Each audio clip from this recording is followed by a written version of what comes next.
This is the Eat Well, Think Well, Live Well podcast. I'm Lisa Salisbury, and this is episode 68, Is It Overeating or Binging? With binge eating coach Krista Couch. Your language around food is so critical. If you are using words like starving or binging when really you are just hungry or you overate a bit, this does your brain a disservice. Listen in as Krista and I discuss what binging actually is and how to recognize it, and offer some help to you if that's where you are.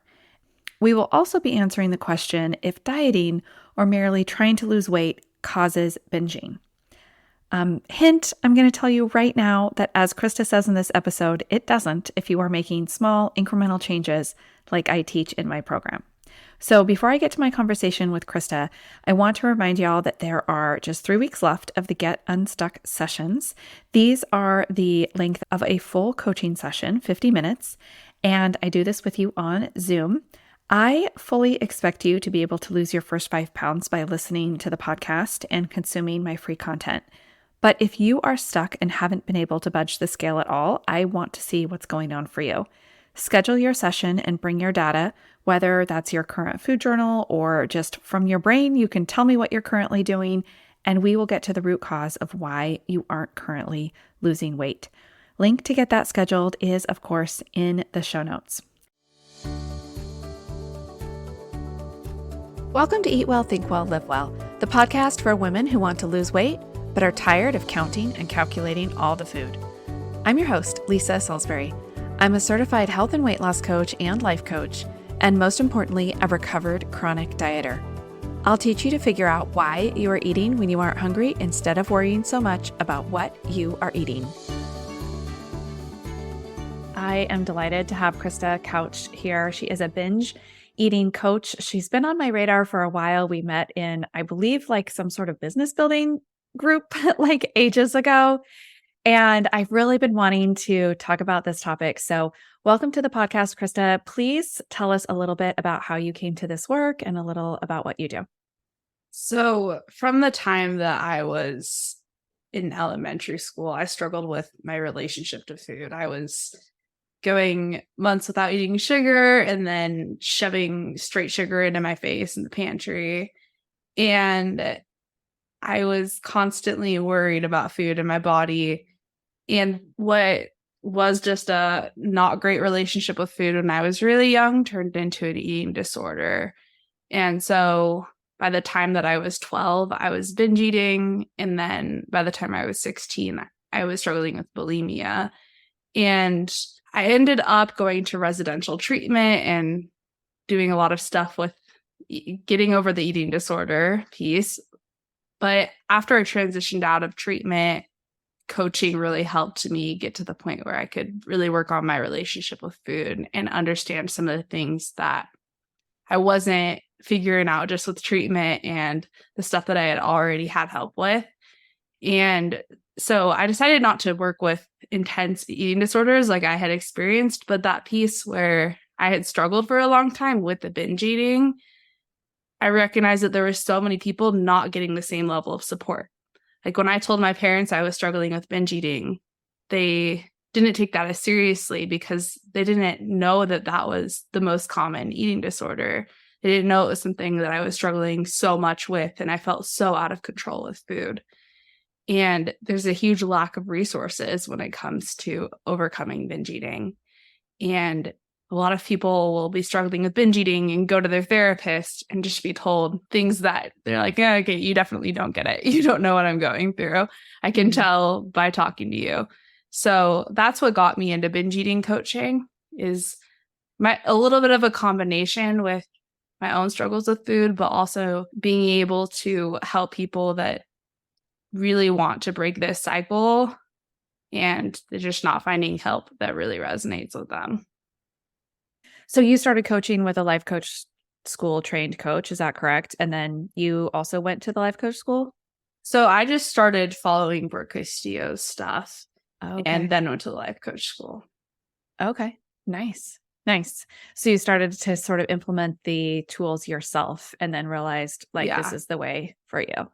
Yeah. And then the old scholars get coached now. I was in there. Nice. Okay, so one of the main reasons I wanted to talk with Krista is I feel like there's some amount of hyperbole and exaggeration that a lot of us have around food. And I notice this when my clients say, like, oh my gosh, I was starving. Or like our friends do this all the time.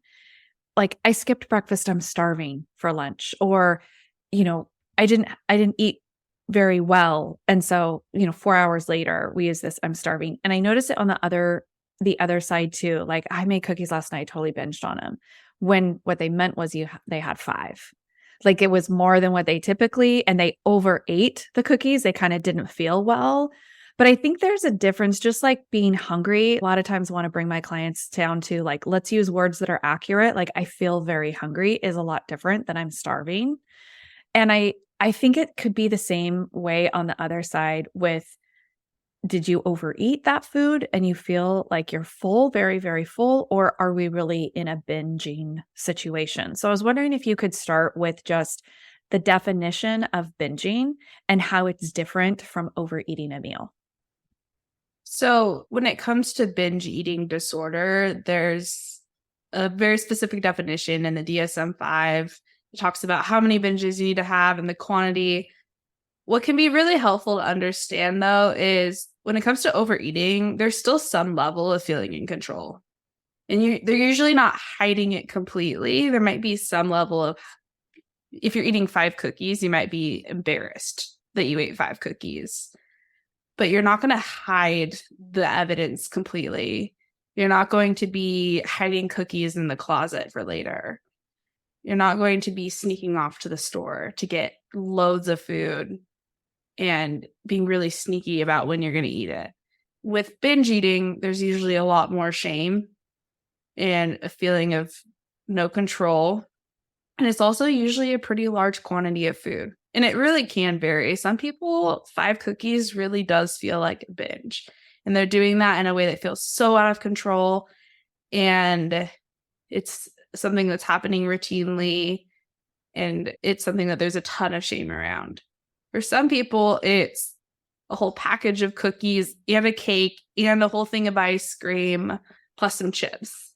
So the spectrum of how much food is included in a binge can vary a bit. But if you're finding that you're hiding food, you're super embarrassed about your eating habits, you would go into a complete shame attack if somebody saw how much you're eating.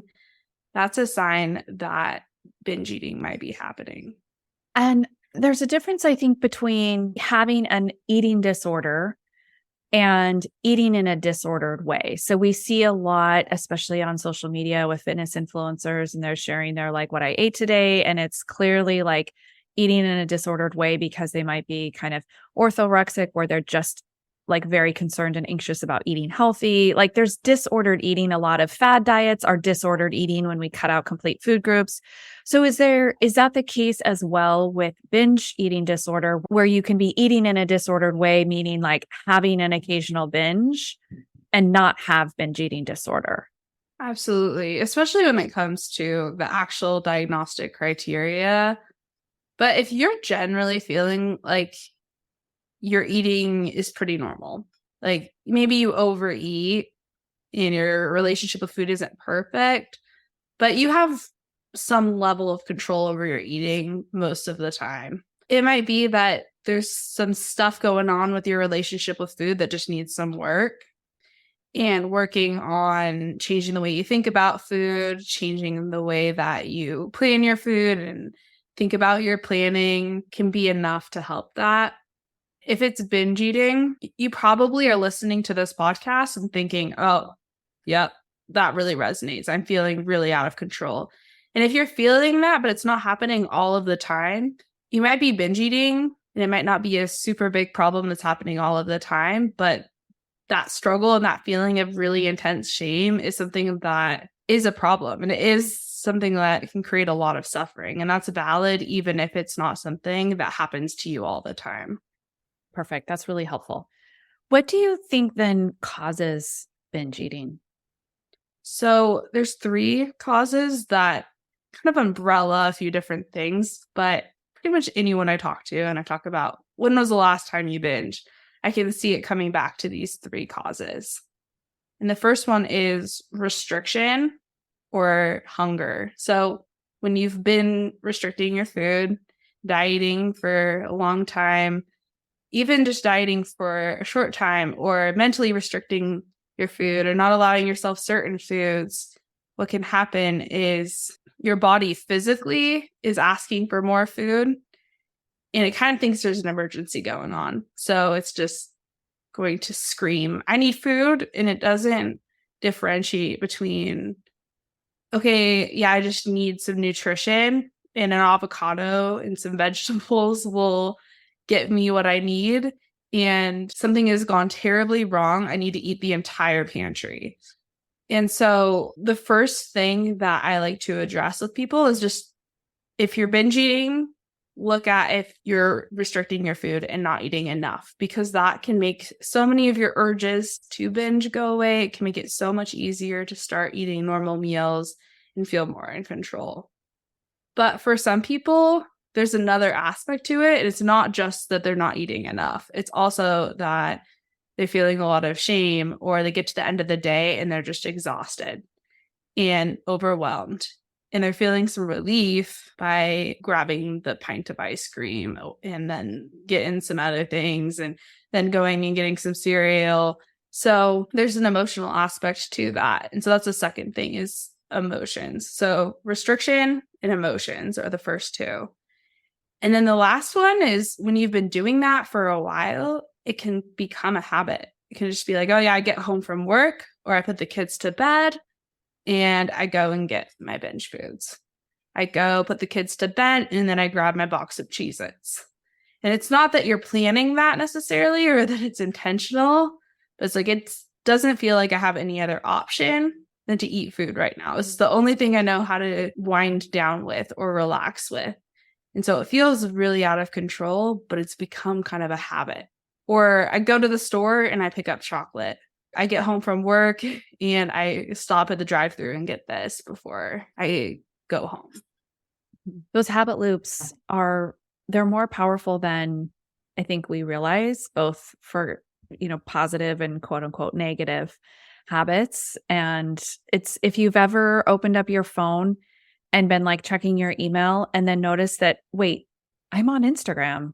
Like those are those kinds of habits where you're just like, every time I'm on my phone, I check Instagram, or, those kinds of things. And it can be the same with food. Every time after I put the kids to bed, then I go grab a snack. It's a habit loop that we want to choose a different probably path for. So with the first reason, with restrictions, I think this kind of feels like a little bit of bad news, because people are like, okay, but I have to restrict a little bit if I'm trying to lose weight. I have to, eat a little bit less kind of thing. And so is it possible to stop binge eating while you're also trying to lose weight? And like, how does that kind of play into the restriction piece? Yeah. So if you are occasionally feeling out of control with food, you might be able to restrict and lose some weight and binge. They could be possible. But what a lot of the research shows us is you're just making it really hard for yourself. If you're really binging and you're trying to lose weight, it's going to be a much steeper, much more difficult battle. But it makes a lot of sense that you want to lose weight. You've probably gained weight with binging. You probably don't feel your healthiest. And so you don't have to just completely put that desire to lose weight and throw it out. But if you can put it on the back burner for a little bit and just allow yourself to eat the foods that you enjoy, and allow yourself to eat more food with some structure that makes it easier to eat in a way that's nourishing to your body, what you'll find is that the urges to binge are so much less intense. And that can take some time. There still can be some mental restriction there. It's an easier thing to say than it is to do, to just put that desire to lose weight on the back burner. Well, I'm sure that's probably what you work with your clients to do as well. Like, exactly part of what coaching is helping them do. Yeah. Yeah. But it's, if you lose that urge to binge and you're feeling more in control around food, It's easier just to eat meals that are nourishing and then to have the slice of cheesecake and move on, or to have some cookies and move on. Then it's going to be easier to start to just have the relationship with food you want that's going to help you take care of your body and to feel the best you can in your body. So for most people that are struggling with binge eating, if you're looking at the two options of lose weight right now, but continue to binge and then gain weight over the long term versus begin to feel more in control around food way sooner and stop the weight gain and to stop the feeling terrible physically, stopping the feeling terrible physically is usually way better. The stopping the binges now is usually a way better option. So, like I said, easier said than done, but it makes a lot more sense zoomed out to see, oh, I want to just stop this cycle and to get out of this completely. So I think that's really helpful. Just like focus on one thing at a time, focus on reducing the binges now. And then as that is part of your lifestyle that you're not binging anymore, then you can kind of revisit if you need to the weight loss piece. Yeah. And I have had clients that have lost weight after working with me. Like they've worked with me, put it on hold, and lost a substantial amount of weight and kept it off. But the people who have tried to do it at the same time haven't had nearly as much success as people that have just put it on the back burner and said, all right, I'm going to be patient and figure this out first. So it really is worthwhile. But sometimes it's hard when you're really feeling uncomfortable and a lot of shame in your body to just have that bird's eye view to see that over the long term, it makes it a lot easier. Yeah. Let's talk about someone who is not binging, but that feels this when you were talking about the restriction piece. I feel like one of the messages that we hear a lot on social media, and I think I probably hear more about diet and weight loss than other people since it is like my niche, and Instagram's like, you're very interested in this because it's all. But one message I hear is don't diet, don't restrict because that will cause binging. And I just don't think that's true for everyone because I have lots of clients that lose weight and that means they're eating a little bit less than what they used to. I always say, like, it's not about eating as little as possible. It's about eating a little bit less so that your body can burn your onboard fat stores. Do you see that as successful? Like, do you see people having success with that without going into binging? Because certainly I would never want to have a client be like, I'm afraid to lose weight because I'm afraid I might start binging later. Do you see what I'm saying? Yeah, I think that there's some nuance here, but what we do know is that when people restrict their calories, especially below a certain level, things change in the way that they think about food. An example is the Ansel Keys study. There was a group of men that were eating 1,500 calories a day, and they just started acting obsessed with food. Their mental health declined really quickly. But at the same time, this is an experiment where food was taken away and it wasn't done with thought work or acknowledgement of emotions. And also, they were probably men that needed a lot more than 1,500 calories. So a lot of diets, especially if you do it without looking at the bigger picture, will lead to binge eating because like severe restriction diets. Yeah, because your body does not know the difference between not getting enough to eat and famine and food is not available. But that doesn't mean that every single person that diets is going to do that. And especially in the container of thought work and making sure that you're not over restricting your food to the point where you're just not eating enough and you're feeling hungry all the time. You can lose weight and add in healthier habits without binging. I think that a few ways to protect against binge eating is to make changes that aren't leaving you falling to bed at night, starving, and just dreaming about your breakfast, and to make changes that you can sustain for a long time.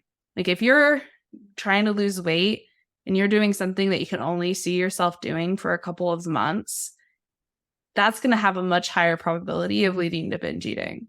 But if you're doing it in a way where you're making little changes that help you listen to your body more, and you're not eating the same really rich desserts, and instead you're looking at, okay, what am I really feeling right now when I'm diving into this dessert at night and doing that with my family mindlessly?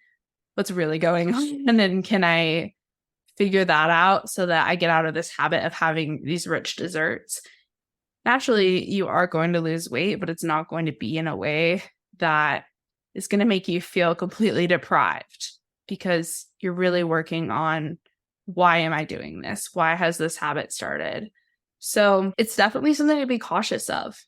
There's a lot of negative side effects that go far beyond binge eating to doing really restrictive diets.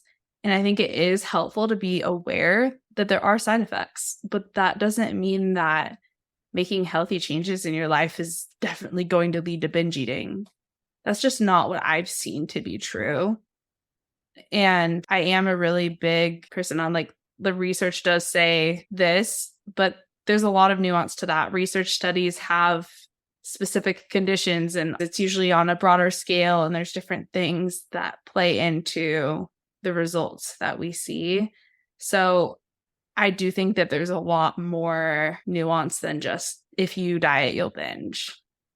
I totally agree. And I just wanted your opinion as a binge eating coach. I don't find that I have clients have binge issues after like working with me and changing some of their habits. And so I love that you're saying, like, if you're making some changes within the container of thought work and using those tools and really thinking about, do I want this dessert? How am I going to feel in 15 minutes? How am I going to feel in an hour? What's it going to make my body do?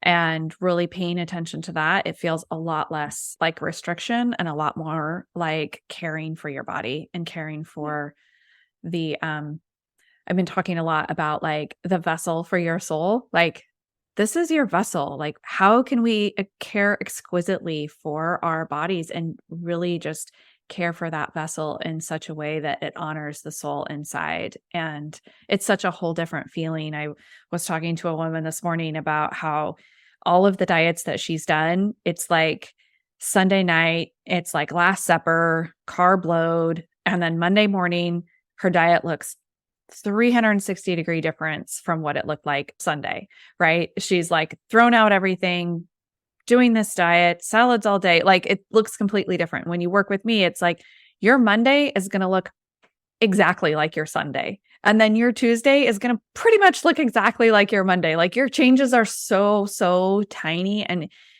and feeling so insignificant that you don't even realize that 6 weeks later, you've made a lifestyle change. And that feels a lot less like restriction and really, I think, avoids that sort of binge reaction. Yeah.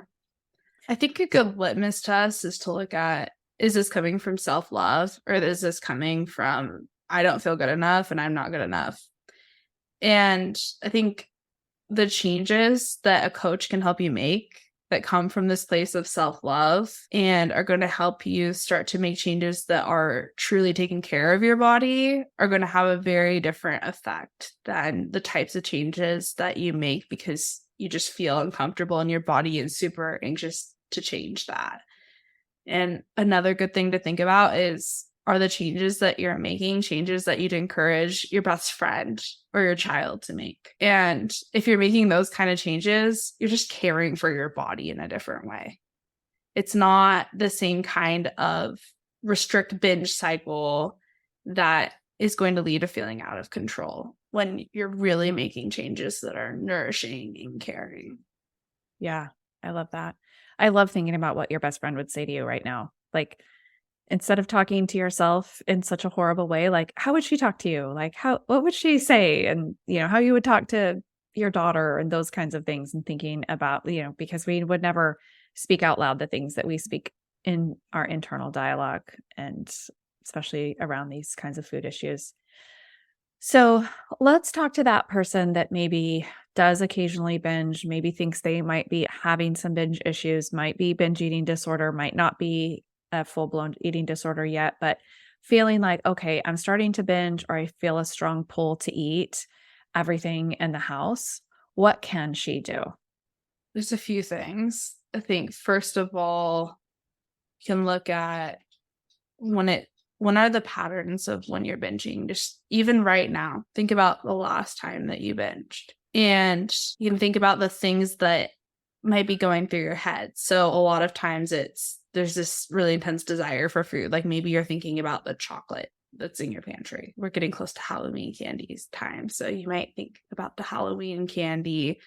And I don't know when this episode's airing, but you might have leftover Halloween candy. And you can be thinking about that and then start to just feel like, the only option is to eat that right now. And you start to eat it. And it's like, okay, screw it. I already messed up. I'll be better tomorrow. You can start to recognize those types of things that are going through your head. And it's hard to just listen to a podcast and completely change your patterns. But if you can start by listening to this and then going throughout your life and noticing those types of things, noticing how you're thinking about food, the things you tell yourself, like, screw it, I'll be better tomorrow, that just give you some relief and permission to binge in the moment. Starting with that awareness really can help you when it comes to changing your patterns down the line. I think a lot of binging happens unconsciously. Would you agree? So just Absolutely. yeah. So just starting to bring it up to your awareness, like, this is what I'm doing.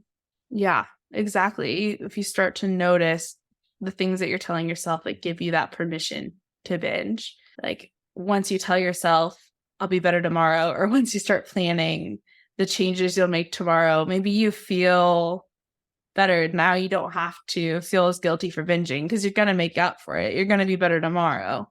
So noticing those kind of things can have a really big impact. And it's such an easy place to start. And then there's all these bigger picture things and the bigger picture changes that need to happen. Like the way you think about your body image and feeling more at peace around food. And there are these concepts that sound great, like trusting yourself around food, trusting yourself to have the Halloween candy around and to not attack it and eat all of it. That sounds great. But the steps to get there aren't usually very clear. It's just, I wish I could have that. Or maybe you're at the point where you're just so used to having a terrible relationship with food that you don't even think about what you want anymore. So what I recommend doing is just looking at the week ahead of you and thinking about one thing that you could do that's going to make a difference in your relationship with food that you can do this week. And every day you can know I did this thing or I didn't do this thing. You can know that you achieved your goal or you didn't achieve it. You can assess what are the obstacles that came up or what are obstacles that might come up. And this could be that you just set a couple of timers on your phone throughout the day and know what emotions are you feeling. And so when you get home at the end of the day, those emotions haven't built up so much without being acknowledged that you just dive into the food. It might be setting a little bit more structure around your food to make sure you get enough early in the day and you're not feeling as ravenous when you get home. It might be just setting a reminder during that time that you typically binge. So if you're one of those people that has those habit binges, like you put the kids to bed, you get home from work and you're binge eating, maybe it's setting a timer then or putting a reminder somewhere in your house and doing some kind of thing when you see that to take care of yourself. And knowing, okay, every day I did the thing to take care of myself, or I did this ritual that helped me a little bit step back and not just go in my automatic autopilot pattern. Thank you so much. That I think is so helpful. It's just starting with the little things. And this is what I'm saying. Like your Monday might not look drastically different than your Sunday when you are starting these little tiny things. And also you can start on any random Thursday afternoon. So you don't have to wait until a Monday or the first of the month or the first of the year. So it's always a good time to start taking care of your body and paying attention to what she's telling you and what you're feeling and just starting with some of these little things and the awareness. I think the awareness piece is just absolutely critical because we do a lot of our eating unconsciously, whether you're binging or even just eating a meal in front of the TV, just like bringing your eating up to your conscious brain makes a huge difference. I love that. And I'll add that when you're making changes that are really going to help you long term, a positive sign that you can look for is that you'll feel ready to make them right away. It won't be big and daunting so that you feel like you have to wait till Monday to start that. The really positive changes that you know you're going to be able to stick to and are going to create a positive domino effect of making lots of other positive changes are going to feel doable. You're going to know I could start this now instead of waiting till an easier time in the future when I'm going to have all my stuff figured out. Yeah, that time's never going to come. Yeah. All right. Well, thank you so much, Krista. I really appreciate you being here. Why don't you tell people where they can find you online and how maybe people could work with you? So I'm on Instagram. That's the best place to connect with me is Instagram. I'm at Binge Eating Coach. And you can also go to my website, which is Krista with a K, couchcoaching.com. And on my homepage there's a guide that talks about the 3 causes of binge eating that I talked about today. And it talks about some of those things that you could do this week to help you. So you can get that just on my homepage and my website, kristacouchcoaching.com. Perfect. And we'll put those links in the show notes. All right. It's been a pleasure having you. Thanks, Krista. Thank you. If this episode has helped you in any way, all I ask is for you to share it. Share it with one friend or share it on your social media, tag me, and I'll give you a shout out as well. I have been getting a lot of comments lately about how beneficial the free content is that I have been putting out in the world, and sharing it can really help someone else. You can also leave a 5-star rating on Apple and Spotify and review the show on Apple Podcasts. That also really makes it easier for other people to find it, because Apple loves that, and then they push it out to more people. So your review actually helps other women. Have a great week, and as always, thanks for listening to the Eat Well, Think Well, Live Well podcast.